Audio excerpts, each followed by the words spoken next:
Daiane Hanisch, 42 anos, nascida em Novo Hamburgo.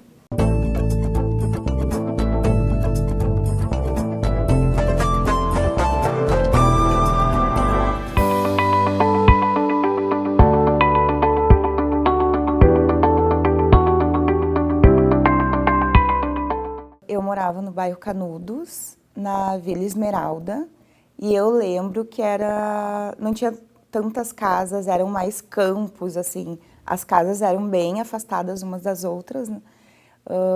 Esses dias, inclusive, eu fui conversar com a população, inclusive lá na Vila Kipling, e eu até conversei com o morador e falei para ele, nossa, eu brincava que eu pegava o salto alto da minha mãe, e era um pouco de barro, assim, que chegava a afundar o caninho do salto. Eu disse, nós brincávamos, eu e as minhas amigas na infância, e tinham árvores, era muito bonito, e hoje muitas casas no mesmo local. Eu estudava no João Brizola, que é vereador, João Brizola.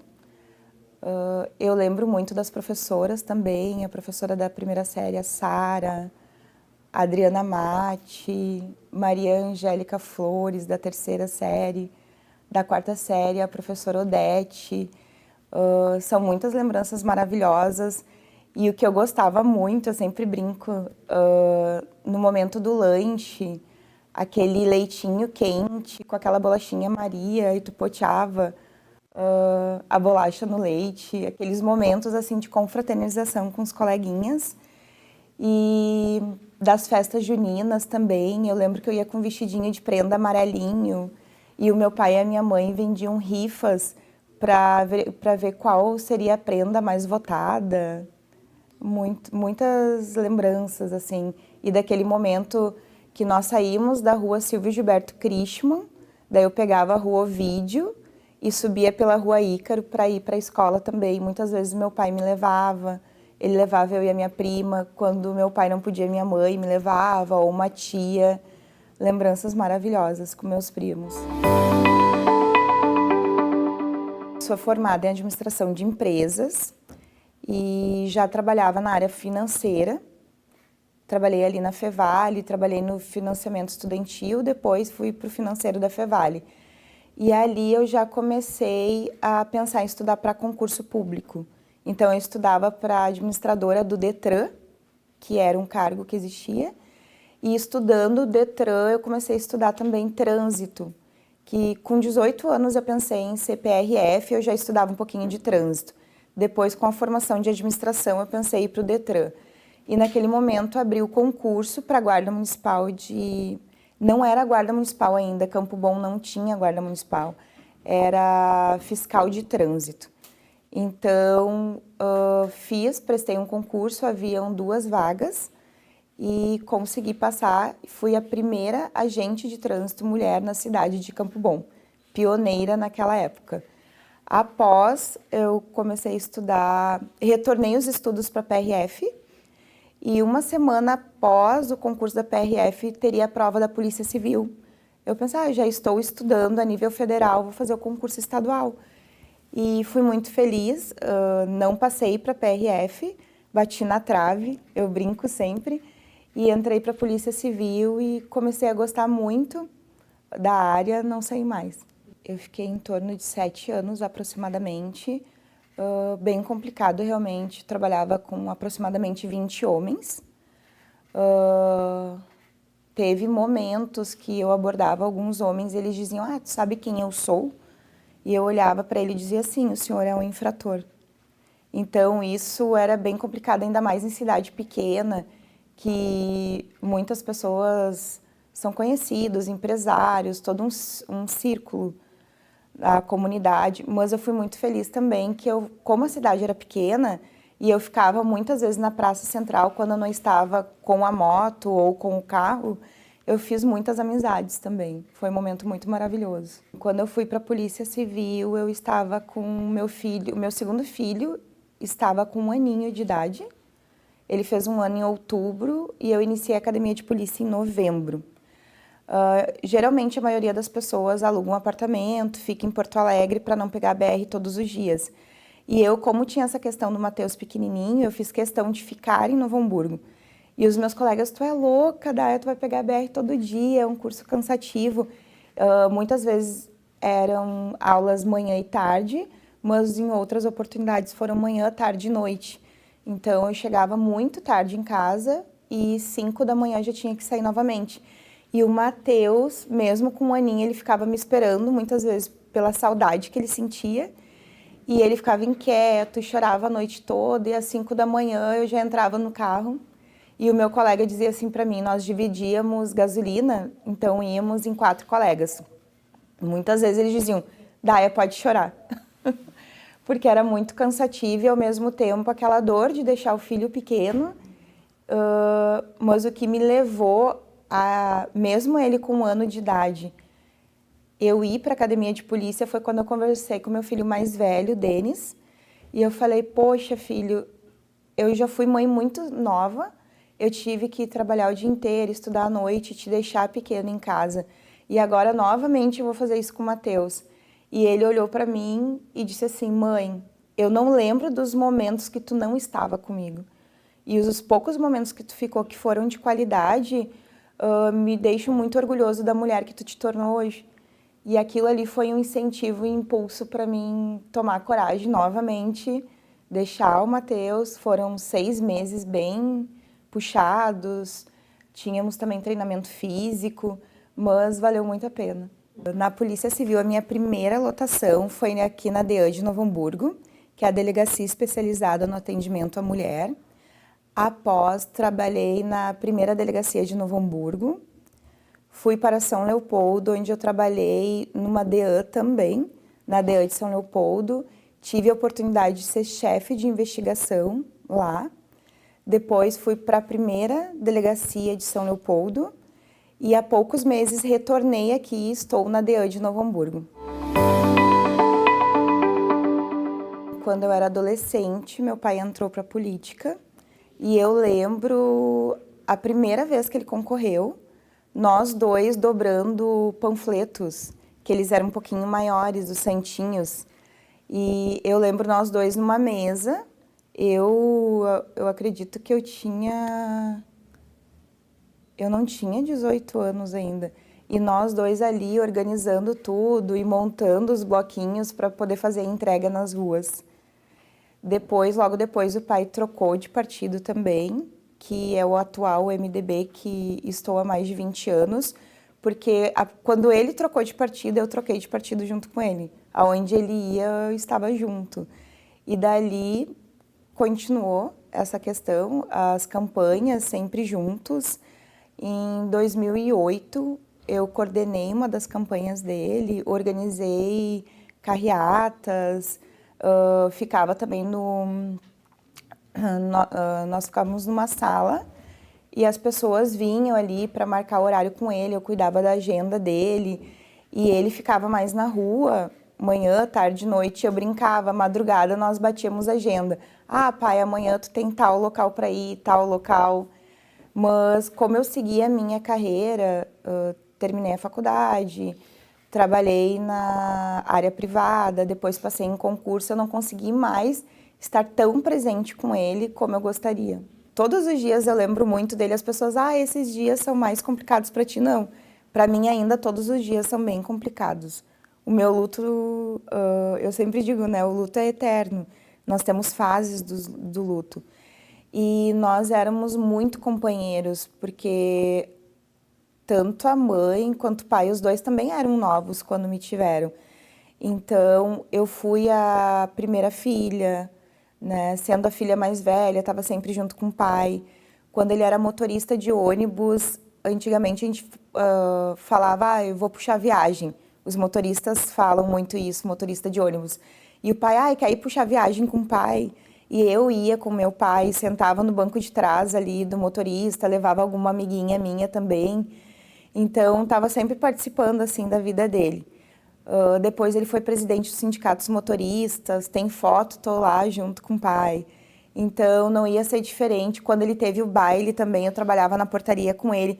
Mesmo tendo meu dia a dia ali, de segunda a sexta, trabalhando no privado, estudando à noite, nos finais de semana eu auxiliava ele.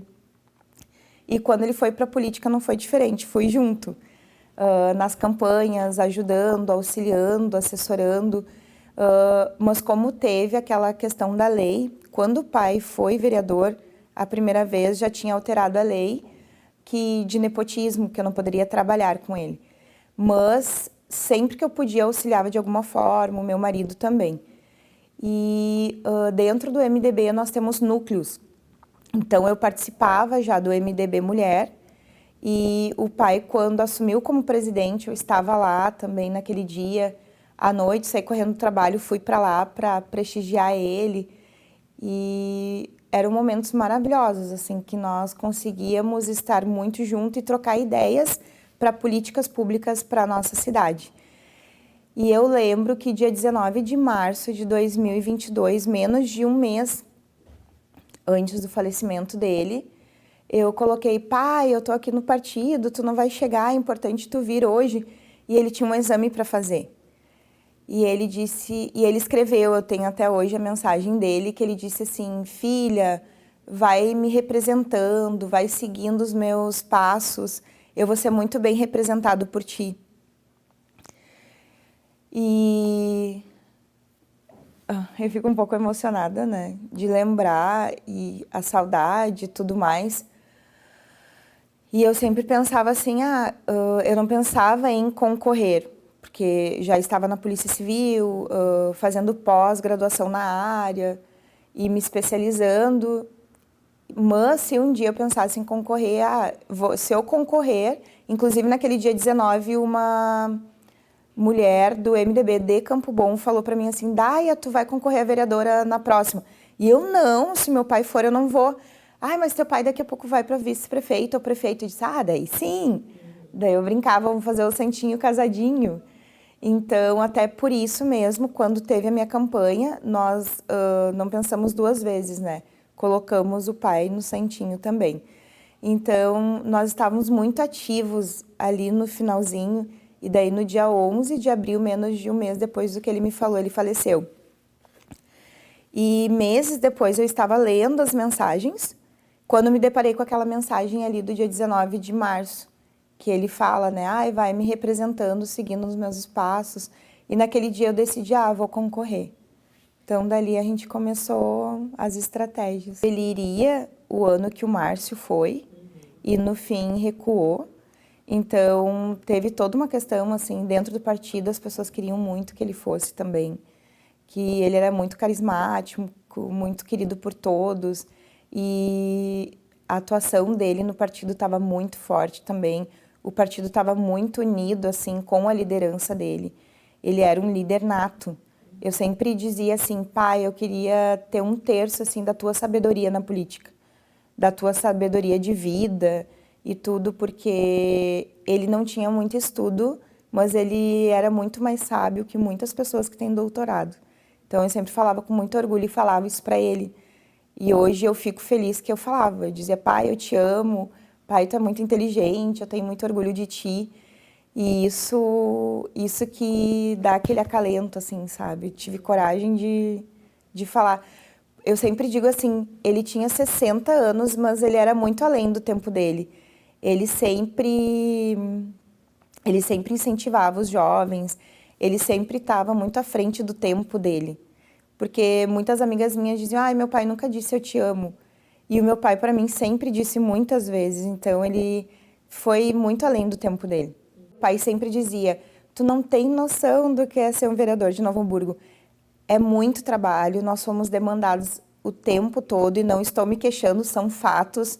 Então, eu, como presidente, gostaria de estar fazendo mais do que a gente já está fazendo.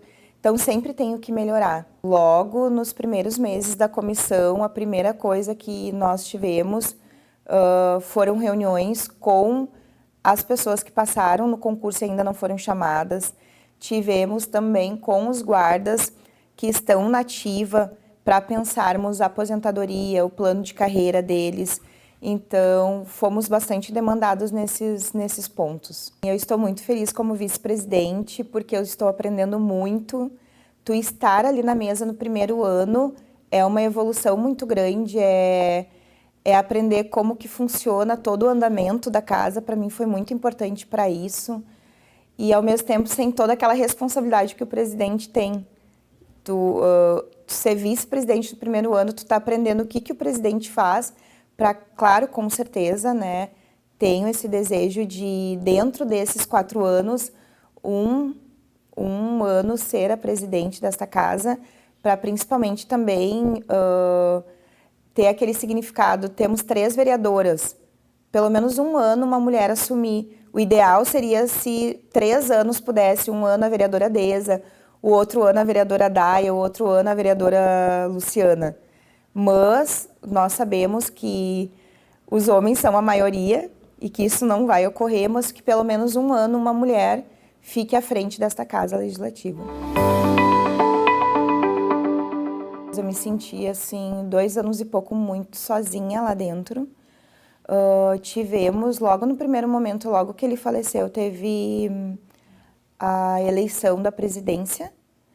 E eu nunca esqueço, o Márcio foi como presidente da nossa chapa e teve a outra chapa e eu falava muito assim, gente, vamos fazer a união, porque o pai falava muito lá em casa. Tá tendo 2 chapas, mas vai chegar no final, vamos nos unir, vai ter uma única chapa, a gente não pode fazer isso com o partido. E eu nunca esqueço até hoje a última reunião que nós tivemos da nossa chapa, eu falei, gente, chegamos até aqui, esse é o momento que o pai ia dizer, vamos nos unir. Vamos conversar com o presidente da outra chapa e vamos deixar tudo de lado e vamos fazer isso. Só que, infelizmente, foram bem teimosos, assim, ambas as chapas não quiseram e a nossa chapa veio a perder. E daí um dos componentes saiu, vários saíram do partido, inclusive, mas o que ocorre? Tem uma legislação que parte, um percentual da outra chapa, a que perdeu, ela fica na executiva da chapa que ganhou. Então, eu continuei na executiva naquele momento ali, e ali já traçando metas para a próxima eleição. E tive muitos convites por toda a história do pai na política, pelos votos que ele fazia, que ele era sempre o primeiro do MDB a se eleger. Então, tive convite de mais de 4 partidos e, por mais difícil que estava dentro do partido, naquele momento muitas pessoas teriam desistido por tudo que eu enfrentei lá dentro. Uma pela perda do pai, outra, as pessoas esquecem, assim, elas não são gratas e elas esquecem a história tão importante como estava o MDB e o que estava acontecendo com o MDB. O machismo também é muito forte, é muito enraizado. Então foram muitos fatores que um dia eu voltei de Porto Alegre chorando e eu disse pro meu marido, eu acho que eu vou sair do MDB, pelas propostas que eu estava tendo também. Então muitos partidos diziam, Daia, tu pode ficar com 1, 2, 3. Daí eu dizia para eles, mas vocês não podem me dar o 15, 1, 2, 3. Então eu não saí do partido naquela época, naquele momento, porque o que me segurava ali era o número do pai. Porque eu sempre dizia assim, independente do resultado nas urnas, eu não gostaria que alguém que o pai não gostasse usasse do número dele. Era aquela questão mais afetiva. E a gente fala muito em machismo, mas tem muitas vezes o pior machismo é o que vem das próprias mulheres. E eu enfrentei numa das reuniões uma mulher me dizendo assim, se tu vai concorrer pelo número do teu, se é pela questão do número do teu pai, nós vamos colocar em ata que ninguém concorra com o número dele nessa campanha. Uma mulher olhou para mim e falou assim, e ela disse assim, tu vai passar a maior vergonha. E eu disse assim, eu não me importo de não me eleger. Isso é a comunidade que vai escolher. Não sou eu, Dai, sim o meu trabalho, que o resultado vai vir ali. E o mais interessante, que essa mesma mulher que não queria que eu concorresse, ela não se elegeu. Muitas pessoas olhavam e falavam, Daia, tu sabe que a primeira eleição é muito difícil, tu sabe que talvez tu não vai ser eleita e tal. E eu dizia assim, no meu íntimo eu pensava, vocês não me conhecem. E ao mesmo tempo eu pensava assim, é um direito que a comunidade tem, ela que vai decidir. Não sou eu, não é tu, não são as outras pessoas, os outros candidatos. Então, o que eu definia, assim, eu falava muito para os meus amigos, porque foi uma campanha com um mínimo de verba. E eu dizia muito assim para eles, gente, não vamos olhar para o lado. Não vamos olhar para a campanha dos outros. Não vamos falar mal dos outros candidatos. Eu acho que a comunidade está de saco cheio com isso. Ninguém aguenta mais e atura mais esse tipo de política. Então, vamos focar na nossa campanha. E o que aconteceu? Tanto que eu falei para a vereadora Deise e para a vereadora Luciana, eu não sabia que elas eram candidatas, eu não conhecia elas, tanto que eu fiquei 4 anos fora de Novo Hamburgo, eu estava atuando em outra delegacia, e eu disse assim, eu foquei tanto na minha campanha que eu não sabia quem eram os outros candidatos. A maioria dos candidatos não sabia. Quando, o fulano se elegeu, quem é o fulano? De tão focada que eu fiquei. Então, foi uma vitória, nossa, a boa política venceu. Nós ficamos muito felizes. E foi aquela questão, o legado continua. O que eu mais ouvia das pessoas, meu Deus, agora o vereador Sergião faleceu, quem nós vamos ter por nós? Eu escutava muito isso, teu pai me ajudou, e eu pensei, nossa, agora eu vou poder continuar ajudando essa comunidade que tanto honrou ele, que tanto carinho tinha por ele e que realmente via o trabalho que ele fazia. Eu acho que a comunidade está cada vez mais ativa, fiquei muito feliz e o meu apelo também que continuem olhando muito e vendo quem realmente está trabalhando e se tiver que trocar tudo de novo, que troquem. Porque nós não podemos levar que a Câmara é a nossa casa. Não, a Câmara é a casa do povo. Aqui não é a casa da vereadora Daia, que a vereadora Daia vai sentar aqui e não quer mais sair. Não trabalhou, tem que sair. Não mostrou resultados para a comunidade, tem que sair. E se tiver que vir novas pessoas com mais vontade de ajudar o próximo, que venham essas pessoas. Conversei muito com ele, falei assim que eu tinha minha candidata pelo meu partido, questão de ética partidária também, mas que se ele entrasse nesse governo para ajudar a comunidade de Novo Hamburgo e tudo que fosse bom para a comunidade, eu estaria do lado dele. Então, muitas coisas com o passando 6 meses, muitas coisas eu não concordo com ele. Outras questões eu concordo e tá tudo bem, a gente nunca vai ter 100%. Ele tem uma opinião muito forte, eu também sou uma pessoa de opinião muito forte. Já escutei de outros vereadores, mas a Daia não concorda, mas a Daia não vai estar junto nesse ponto. E tá tudo bem, eu acho que a democracia é isso. E eu espero muito mais dele a partir dos próximos meses.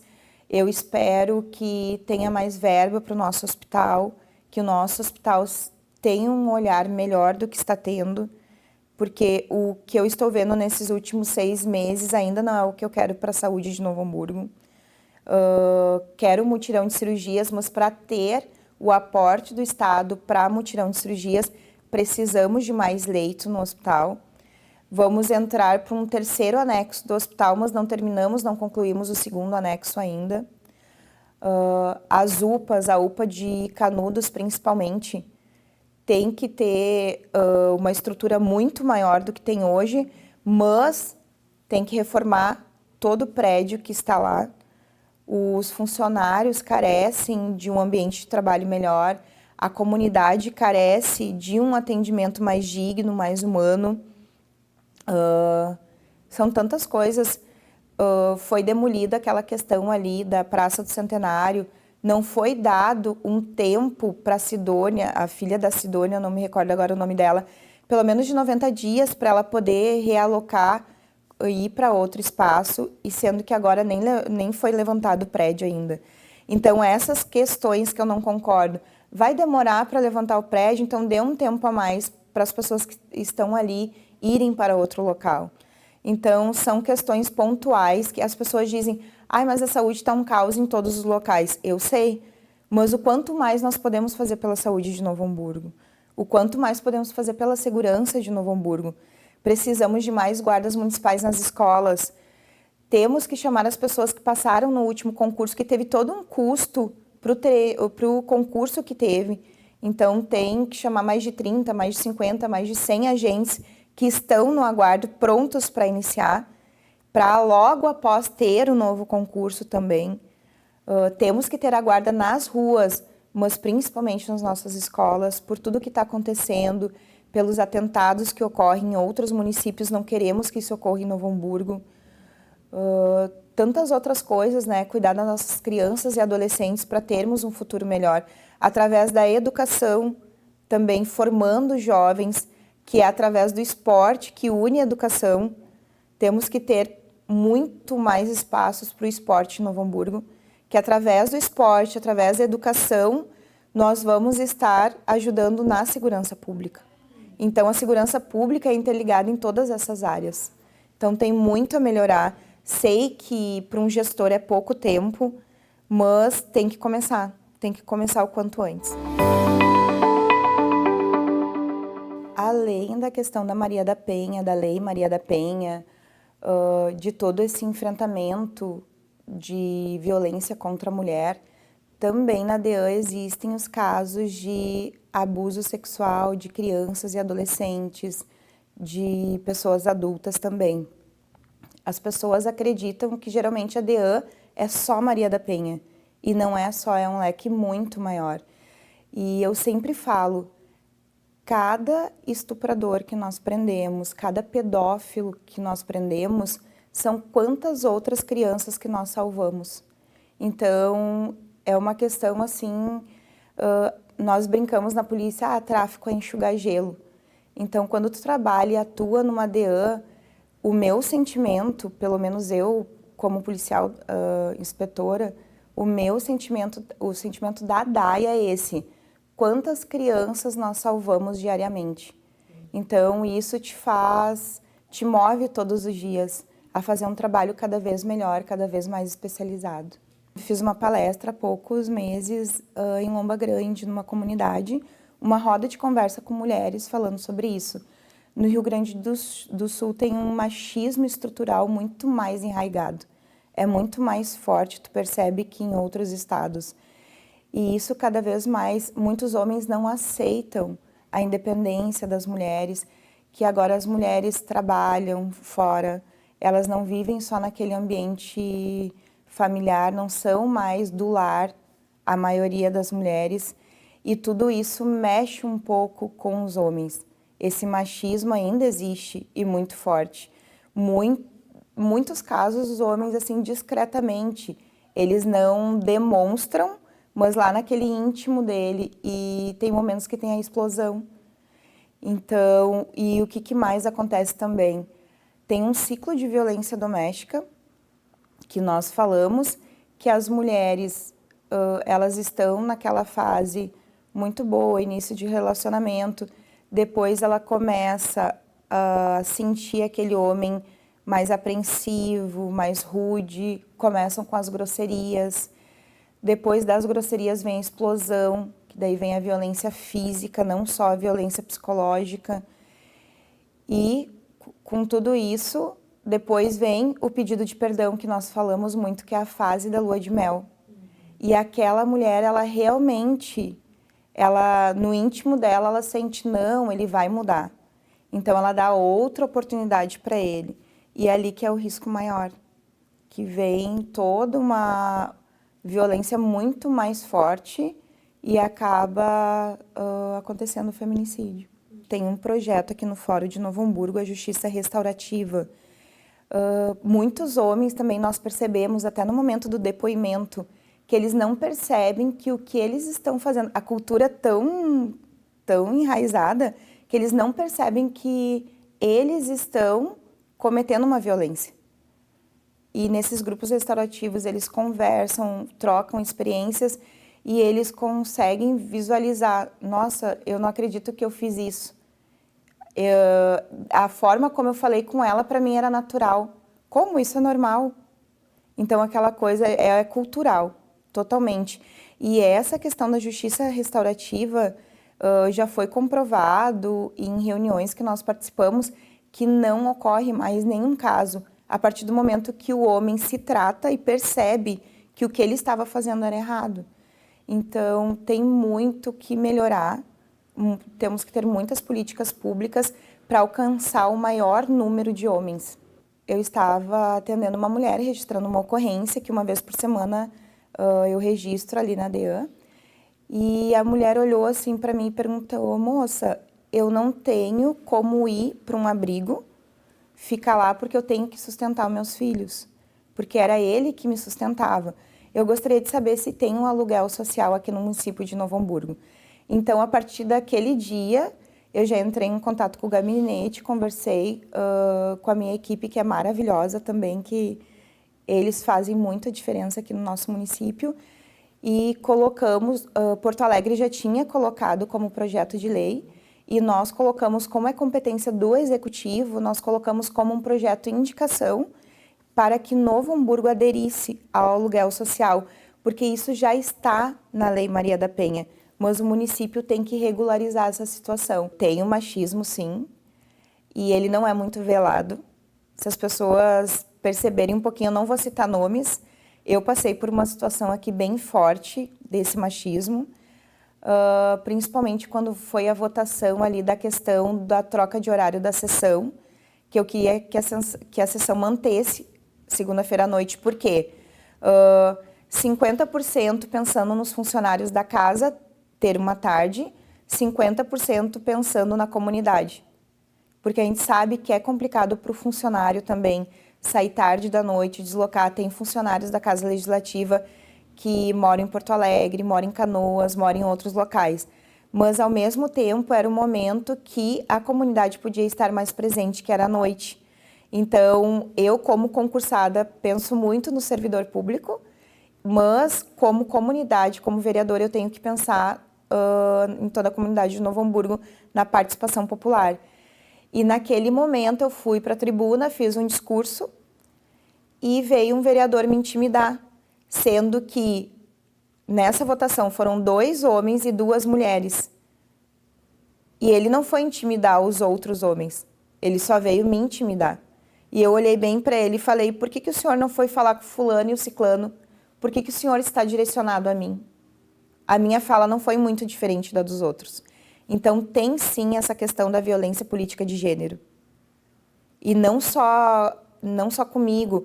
Eu noto que tem momentos até de votação, de tu ver assim, que a vereadora está mais inclinada para votar de uma forma e depois tem um outro discurso e ela mantém junto com os homens. Ou de uma outra vereadora que ela tem uma postura mais forte e eles atacam ela ou falam mal dela. Então, assim, independente se é PT, se é MDB, se é PP, outros partidos, se eu tiver que votar com um partido diferente do meu, mas as ideias são boas para a comunidade, são boas para as mulheres, são boas para as crianças e adolescentes, eu vou estar votando sim com aquele ou aquela vereadora. Porque hoje eu estou vereadora do MDB, mas eu sou vereadora para toda a comunidade hamburguense, para todos os bairros de Novo Hamburgo. Então, se for um projeto bom, por que não votar com eles? Então, tem sim essa questão do machismo bem forte. E através desse espaço, o número de políticas públicas voltadas para as mulheres, ele só aumenta e ainda vem com uma força muito maior, com toda uma questão jurídica, com toda uma rede lilás, que a gente consegue trocar ideias com outras instituições e, através dali, um exemplo é o CRM, que é o Centro de Referência e Atendimento à Mulher. Através da Procuradoria da Mulher, nós estamos tendo essas reuniões e fortalecendo ainda mais o espaço para o debate para que esse centro de referência retorne para Novo Hamburgo. E o que é esse centro de referência?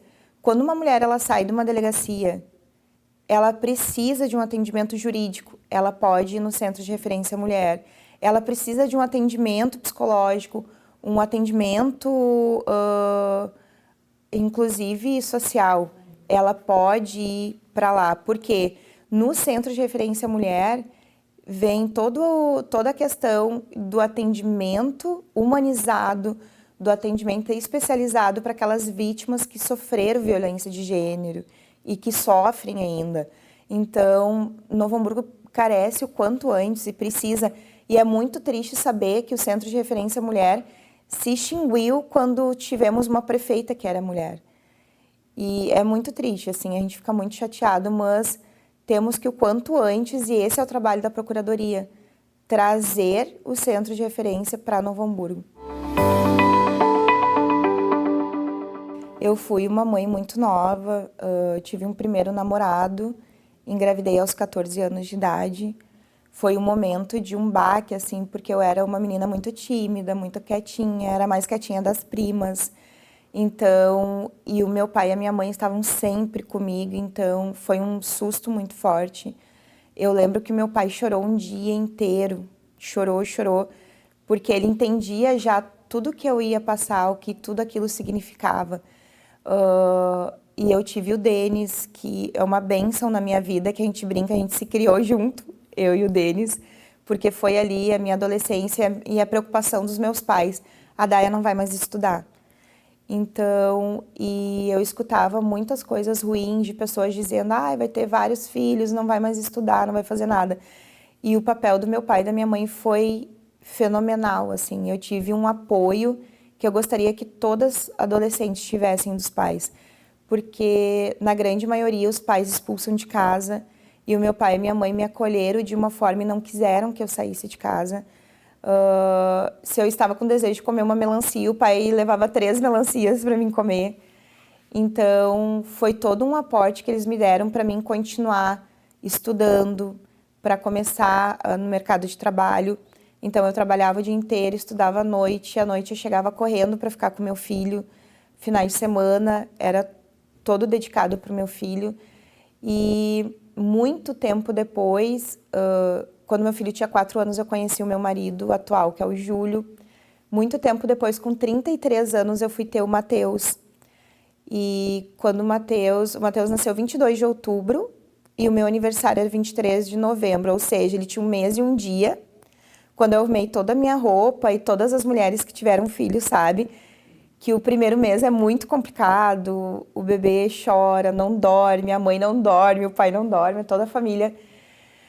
E aconteceu que meu marido foi trabalhar, minha mãe estava trabalhando, meu pai trabalhando, toda a família. E eu fiquei sozinha com o Matheus, meu segundo filho. E o Denis não estava, o Denis estava na Europa, que ele estava jogando futebol, ele ficou 9 meses na Europa. E a mãe com o coração apertado também. E eu tava com o Matheus, assim, e o Matheus chorando aquele dia inteiro, e eu comecei a chorar junto. Que com 33 anos, eu percebi tudo que eu passei com 14 anos. Porque foi tanta luta, e cuidando do filho, e trabalhando, estudando, e querendo mostrar para os meus pais que eu não queria ser um fardo para eles. Que eu queria mostrar que eu ia, sim, terminar a 8ª série, que eu ia terminar o 2º grau, o ensino médio, que eu ia terminar uma faculdade, que eu ia fazer uma pós. Então, foi sempre aquela questão de ter muita responsabilidade, de querer provar o tempo todo que não é porque eu tive um filho novinha que eu não ia dar todo orgulho para os meus pais. Então, eu tinha sempre aquela preocupação. Então, com 33 anos, eu percebi tudo que eu tinha passado até então. Então, eu chorei muito naquele dia junto com meu filho. Ele chorava de cólica e eu chorava por mim. Então, eu entendi por que meu pai tinha chorado um dia inteiro, porque a preocupação dos meus pais pelo que eu estava passando. Então, foi muito forte. E quando eu e o Júlio nos unimos, ele também tinha um filho, que é o Julinho, que é o meu enteado. Então, eu digo, eu sou mãe de 3 meninos. E quando o Denis, o meu filho mais velho, teve a Alice, foi a cereja do bolo, que foi a nossa menina, que daí o meu mundo virou rosa, por isso a questão do rosa na minha vida, né? Porque eu sempre tive meninos, era o meu mundo azul, e de 2 anos e pouco para cá, o meu mundo virou cor-de-rosa. E eles são fundamentais na minha vida porque não é fácil, além de não ser fácil ser uma vereadora, nesse mundo que ainda existe muito machismo, e ter aquela responsabilidade. Ai, Daia, mas teu pai fazia assim. Um dia eu não atendi uma ligação no telefone, a pessoa, o teu pai atendia na hora. Eu disse, sim, onde meu pai está agora? Então, as pessoas têm que entender que um vereador, ele é um ser humano. E além de eu ser vereadora, eu sou policial, eu ainda atuo na delegacia. Então, eu cumpro a minha carga horária na delegacia, eu sou vereadora, eu sou mãe, eu sou avó, eu sou esposa, eu cuido de uma casa. Então, uma coisa não anula a outra.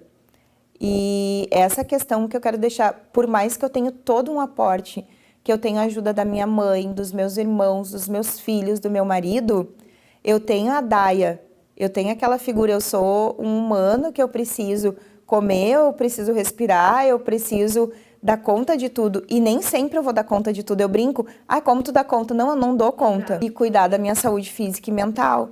Então, claro que a gente não dá conta, porque quando eu estou atuando como vereadora, eu deixo de estar atuando na delegacia. Quando eu estou aqui trabalhando, eu deixo de estar um momento com meu filho. Mas o que eu consigo, assim, dizer para todos, gente, eu posso não estar atuando como vocês gostariam, mas pode ter certeza que eu estou dando o meu melhor. A Dai está se cobrando, não é só tu que me cobra, eu me cobro demais. Porque desde os 14 eu me cobro demais. Muitos não sabem, mas as pessoas que convivem comigo, inclusive meus colegas de trabalho, diziam o mundo não gira em torno de Novo Hamburgo, que eu amo Novo Hamburgo demais. Eu nasci aqui, eu vivo sempre, me criei aqui, saí 4 anos para trabalhar em outra cidade, querendo voltar todos os dias para Novo Hamburgo, e me sinto muito honrada de voltar para a delegacia de Novo Hamburgo, de estar atuando como vereadora, porque eu brinco, eu não sei se existe uma pessoa tão apaixonada e que ama tanto Novo Hamburgo quanto eu, e que podem contar comigo para o que precisar, que estarei sempre atenta às demandas da comunidade. Eu gosto muito de ouvir, eu falo muito, mas eu gosto muito de ouvir. Eu quero a opinião de todos, o que a gente pode fazer. Eu sei que terão votações que nem sempre eu vou agradar a todos, mas com certeza eu vou votar com muita convicção e eu vou ter lido muito a matéria antes de chegar no plenário e tomar aquela decisão. E não tem como agradar a todos. A partir do momento que eu vou agradar um grupo, eu não vou estar agradando o outro grupo. Mas com certeza eu estarei votando com muita responsabilidade. E contem comigo, contem com o meu gabinete.